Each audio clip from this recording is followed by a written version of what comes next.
উত্তরের জেলা পঞ্চগড়ে শীতের তীব্রতা আরও বেড়েছে। গত কয়েকদিন দেশের সর্বনিম্ন তাপমাত্রা বিরাজ করছে প্রান্তিক জনপদটিতে। আরও জানাতে যুক্ত হবেন লুৎফর রহমান। লুৎফর, শুভ সকাল আপনাকে। পঞ্চগড়ের আজকের শীতের তীব্রতা কেমন দেখছেন জানাবেন, আর জনমানুষের দুর্ভোগের চিত্রটিও একটু জানতে চাই আপনার মাধ্যমে।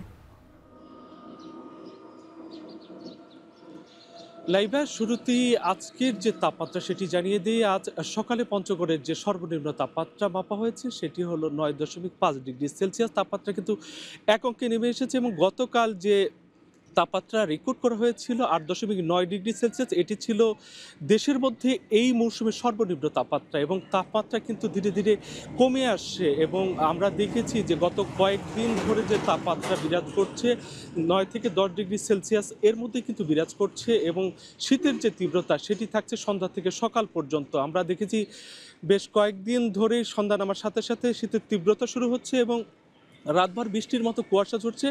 সকালে কখনো হালকা কখনো ঘন কুয়াশা থাকছে এবং দিনের বেলা কিন্তু আবার ঠিক উল্টো চিত্র। দিনে কিন্তু প্রচণ্ড রোদ থাকে, কখনো 26 থেকে 27 ডিগ্রি সেলসিয়াস পর্যন্ত তাপমাত্রা উঠে যায় এবং শীতের এই সময়টুকুতে সন্ধ্যা থেকে সকালের এই সময়টুকুতে কনকনে এবং হাড় কাঁপা শীত অনুভূত হচ্ছে। পঞ্চগড়ে যারা খেটে খাওয়া মানুষ, নিম্ন আয়ের মানুষ রয়েছেন, যারা এই সময়টিতে কাজে বের হয়ে থাকেন, তারা কিন্তু খুব দুর্ভোগে পড়েছেন। বিশেষ করে পঞ্চগড়ের যারা বালু এবং পাথর শ্রমিক রয়েছেন তারা খুব কষ্টে পড়েছেন। নদীর থেকে তারা এই বরফের মতো ঠান্ডা পানিতে নেমে ভোরে নেমে তারা বালি এবং পাথর উত্তোলন করে থাকেন। তাদের কষ্টটা সবচেয়ে বেশি। তার পাশাপাশি রিক্সা চালক, ভ্যান চালক সহ দৈনিক আয় নির্ভর যেসব মানুষ রয়েছেন তারাও কিন্তু কষ্ট পড়েছেন। আমরা জেলা প্রশাসনের সাথে কথা বলেছি, তারা আমাদেরকে জানিয়েছেন এই মরশুমে তারা সরকারের পক্ষ থেকে 30 লাখ টাকা শীত 8,500 শীতবস্ত্র কিনে তারা জেলার অসহায় এবং নিম্ন আয়ের মানুষের মধ্যে বিতরণ করেছেন। তবে প্রশাসনের পক্ষ থেকে বলা হয়েছে এই জেলার বিরাট অঙ্কের মানুষের যে পরিমাণ চাহিদা তার জানিয়েছেন যে আরও অন্তত 65,000-এর মতো শীতবস্ত্র তাদের প্রয়োজন।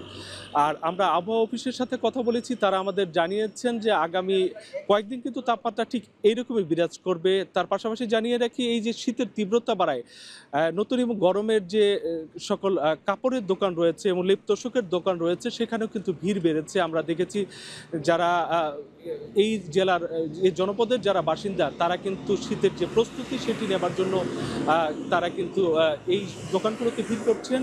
আর আজকের যে তাপমাত্রা, আজকের এবং চারপাশে কিন্তু কুয়াশা একেবারেই নেই এবং রাতের এবং দিনের এখনকার যে তাপমাত্রা এবং চারপাশের যে পরিস্থিতি সেটি দেখে কিন্তু শীতের যে তীব্রতা বোঝার উপায় নেই, কারণ একেবারেই কুয়াশা নেই। তবে উত্তরে যে ঠান্ডা বাতাস সেটি কিন্তু বিরাজ করছে, সূর্যের দেখা মিলেছে এবং চারপাশে কিন্তু হালকা হালকা রোদ। তো লাইভে এই ছিল আমার কাছে পঞ্চগড় থেকে শীতের সার্বিক চিত্র। লুৎফর, ধন্যবাদ আপনাকে। দর্শক, পঞ্চগড় থেকে যুক্ত ছিলেন লুৎফর রহমান, জানাচ্ছিলেন সেখানকার শীতের পরিস্থিতি।